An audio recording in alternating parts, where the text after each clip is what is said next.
نحمده ونصلي ونسلم على رسوله الكريم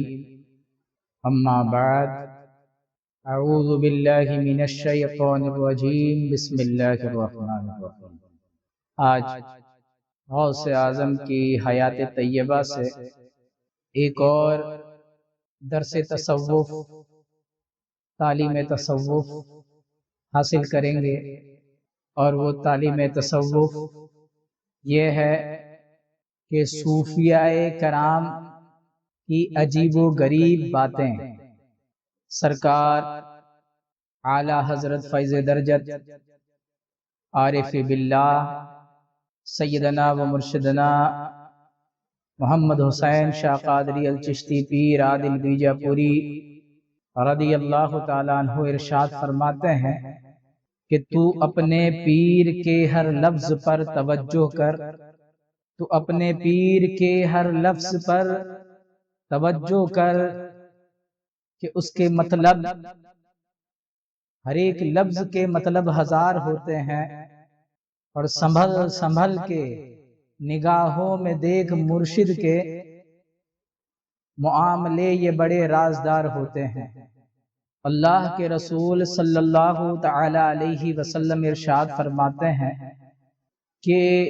لوگوں کی عقل جتنی ہے ان کی عقل کے مقدار کے حساب سے بات کرو، جو وہ سمجھ سکے وہ بات کرو۔ یعنی جن کے برتن چھوٹے ہیں ان میں بڑے برتنوں کا کھانا نہیں ڈالا جا سکتا، چونٹی ہاتھی کا کھانا نہیں کھا سکتا، لیکن اس کا مطلب یہ نہیں ہے کہ جو چونٹیوں کی خوراک ہے وہی ہاتھی کی خوراک ہے۔ چونٹی کی خوراک اور ہاتھی کی خوراک میں زمین و آسمان کا فرق ہے۔ ایسے ہی عام مسلمان اور اللہ کے ولی صوفیاء کرام کے معاملات میں زمین آسمان کا فرق ہے۔ اس لیے بسا اوقات صوفیاء کرام جو گفتگو کرتے ہیں، جو کلام کرتے ہیں، وہ لوگوں کو سمجھ میں نہیں آتا۔ آپ اگر صوفیاء کرام کی کتب کو چھانیں گے تو ان کتابوں کے اندر یہ باتیں موجود ملے گی کہ کئی بزرگان دین نے کئی طرح کی شطحیات ارشاد فرمائی ہے۔ یعنی وہ عجیب و غریب بات جو علماء ظاہر کی سمجھ میں نہیں آتی، لیکن وہ حقیقت کی طرف اشارہ کرنے والا راز ہوتا ہے، جو وہ بزرگ غلبہ حال میں شوق و اضطراب کے اندر ان کی زبان سے ادا ہوتے ہیں، اس کو شطحیات کہا جاتا ہے۔ اور ایسے بہت سے بیان کا انداز ہے صوفیاء کرام کا کہ وہ عوام کی سمجھ میں نہیں آتا، لیکن اگر عوام کی سمجھ میں نہ آئے تو گھبرا نہیں جانا ہے، بس یہ سمجھنا ہے کہ ہماری سمجھ چھوٹی ہے، نہ کہ اللہ والوں کے کلام میں نقص ہے۔ وہ یہاں یہ جاتا ہے کہ انسان کا تکبر اسے یہ بتاتا ہے کہ میرے جیسا کوئی نہیں، میں تو سب کچھ سمجھ گیا ہوں، اور بات ایسی نہیں ہوتی، بلکہ اس کا تکبر اور نفس اسے دھوکہ دیتا ہے۔ وہ اللہ والے کی بات اللہ تک رسائی کا ذریعہ ہوتی ہے، اور اس کا نفس اسے اپنے جال میں لے کر دنیا میں پھنسا دیتا ہے۔ تو اولیاء اللہ ایسے بہت سے کلمات کہتے ہیں جو عوام نہیں سمجھتے۔ ایک دفعہ سیدنا غوث الاعظم شیخ عبد القادر جیلانی رضی اللہ تعالیٰ عنہ حضرت حماد رحمت اللہ علیہ سے گفتگو کر رہے تھے، تو حضرت حماد رحمت اللہ علیہ ارشاد فرماتے ہیں کہ اے عبد القادر، آپ تو بڑی عجیب و غریب بات کرتے ہیں، عجائب و غرائبات پہ مبنی گفتگو کرتے ہیں، کیا مکر میں مبتلا ہو جانے کا خدشہ آپ کو لاحق نہیں آتا؟ یعنی سرکار غوث اعظم ایسے عجیب و غریب بات کرتے ہیں، اور یہ عوام سے نہیں، یہ حضرت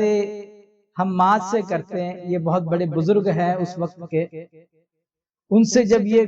گفتگو ہو رہی ہے عجیب و غریب، تو وہ اشارے ہی اشاروں میں کچھ سیدنا غوث اعظم کی تربیت بھی کر رہے ہیں، اور یہ راز و نیاز کی باتیں ہیں جہاں تک عوام کے ذہن کی رسائی نہیں ہوتی۔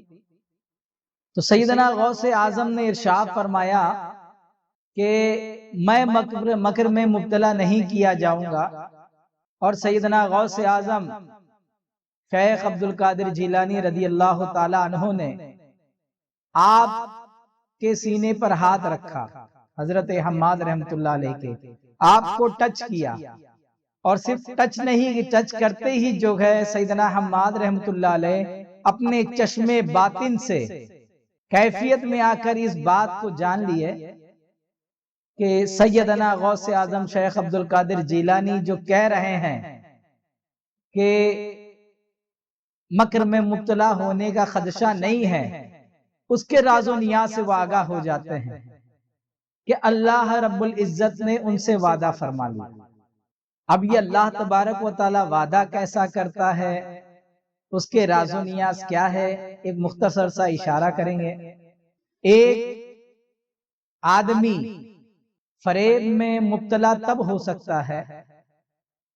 مکر میں مبتلا تب ہو سکتا ہے اور زیادہ ہو سکتا ہے جب وہ اندھا ہو۔ ایک اندھا آدمی دھوکہ کھا جائے گا کیونکہ اسے کچھ نظر نہیں آتا، اور ایک آنکھ والا آدمی وہ بھی دھوکہ کھا جائے گا اگر اسے کچھ چیزیں سمجھ میں نہیں آتی، اور ایک سمجھ میں والا آدمی بھی دھوکہ کھا جاتا ہے کہ جب اسے کچھ باتیں سمجھ میں آتی، لیکن ایک وہ فہم رکھنے والا، اعلیٰ افہام و تفہیم والا، اعلیٰ بصارت رکھنے والا، اعلیٰ سمجھ رکھنے والا، جو چیزوں کی حقیقتوں کو جاننے لگتا ہے اور چیزوں کی حقیقت کے ساتھ اسے سمجھ حاصل ہوتی ہے، ایسا سمجھ والا اس کا دھوکے میں آنا بعید از قیاس ہے، اور یہ اس کا دھوکے میں آنا بہت کم ہو جاتا ہے، اور اس کا دھوکے میں آنا بہت مشکل ہوتا ہے۔ تو غوث اعظم کو اللہ رب العزت نے وہ فہم و فراست عطا فرمائی کہ سرکار غوث اعظم ہر چیز کی جو تہ سے، گہرائی سے اور حقیقت سے گفتگو کرتے، اور انہیں پتا تھا کہ میں کس حقیقت سے گفتگو کرتا ہوں، جس حقیقت کی بنیاد محمد مصطفیٰ صلی اللہ تعالی علیہ وسلم کے فرمودات اور شریعت پر ہے، تو وہ کبھی بھی راہ حق سے دھوکہ نہیں کھا سکتے اور مکر میں مبتلا نہیں ہو سکتے۔ اور یہی چشم باطن جیسا ہی غوث اعظم نے حضرت حماد کو مس کیا تو وہ آپ پر وہ بات روشن ہو گئی، اور کوئی ایسی بڑی بات نہیں ہے کہ اولیاء کرام کے حواس بیدار ہوتے ہیں، وہی بار امانت کا ہوا حامل بھی حافظ بھی، ہوا سے قلب جس کے ہر گھڑی بیدار ہوتے ہیں۔ تو اولیاء کرام کے حواس باطنی بیدار ہوتے ہیں، اور جب باطنی حس کسی باطنی حس کو ٹچ کرتی ہے، جیسے ہی ایک باطنی ٹیوننگ ہوتی ہے تو چیزیں آشکارا ہو جاتی ہے، اور یہی وہ راز ہوتا ہے جس کی وجہ سے کہتے ہیں کہ ولی کو ولی پہچانتا ہے، ولی را ولی شناست، جبکہ کہا جاتا ہے کہ اولیاء کرام کو اللہ کے سوا کوئی نہیں پہچان سکتا، کہ وہ اس کی چادر رحمت کے نیچے ہیں، اللہ کے سوا اسے ولیوں کو کوئی نہیں پہچان سکتا، لیکن ولی ولی کو پہچانتا ہے، اور اس کے یہ راز و نیاز ہے کہ وہ جیسے ان کی باطن اور باطن کا ٹیوننگ ہوتی ہے تو جو ہے وہ ایک دوسرے سے جو ہے ایک دوسرے کی کیفیات سے اور باطنی احوال سے آگاہ ہوتے ہیں۔ تو سیدنا غوث اعظم شیخ عبد القادر جیلانی رضی اللہ تعالیٰ عنہ عجیب و غریب گفتگو جو کر رہے تھے وہ حقیقت کی گہرائی سے کر رہے تھے، اور ایسی ہی عجیب و غریب گفتگو جو اولیاء کرام کے نقش قدم پہ چل کے رائے حقیقت کے راہ میں چلتے ہیں، جو باطنی دنیا کی راز و نیاز کی گفتگو کرتے ہیں، ان کی باتیں عوام الناس کی سمجھ میں نہیں آتی تو وہ ان باتوں کو غلط یا ان بزرگ کو غلط کہنا شروع کر دیتے ہیں۔ تو ہم کو آج غوث اعظم کی زندگی سے یہ بات مل رہی ہے کہ ہمیں بزرگوں کو غلط کہنے کے بجائے ان کا معاملہ اللہ کے سپرد کرنا چاہیے، تاکہ آپ کسی بزرگ سے بغض کر کے اللہ کی دشمنی نہ مول لے، کیونکہ اللہ والوں سے یہ بات ثابت ہے کہ وہ ایسی عجیب و غریب گفتگو کرتے ہیں جو عوام الناس کی سمجھ میں نہیں آتی۔ ہاں اگر وہ چاہے تو وہ تعلیم و تربیت اولیاء کرام کے فیض پا کر کے اور خدا فضل خدا بندی سے اس بات کو سمجھنے کے قابل بن سکتے ہیں، جب وہ راہ طریقت میں اللہ والوں کے راستہ چلیں گے، جن پر انعام ہوا ان کی راہ اختیار کریں گے تو وہ بھی انعام والوں میں شامل ہوں گے۔ اللہ رب العزت ہمیں اولیاء کرام کی عجیب و غریب گفتگو کو سمجھنے، اور اگر نہیں سمجھ میں آئے تو خاموشی سے اختیار کر کے با ادب ہو کر کے بزرگوں سے با اعتقاد اور با ادب رہ کر کے ان سے محبت کرنے کی توفیق عطا فرمائے۔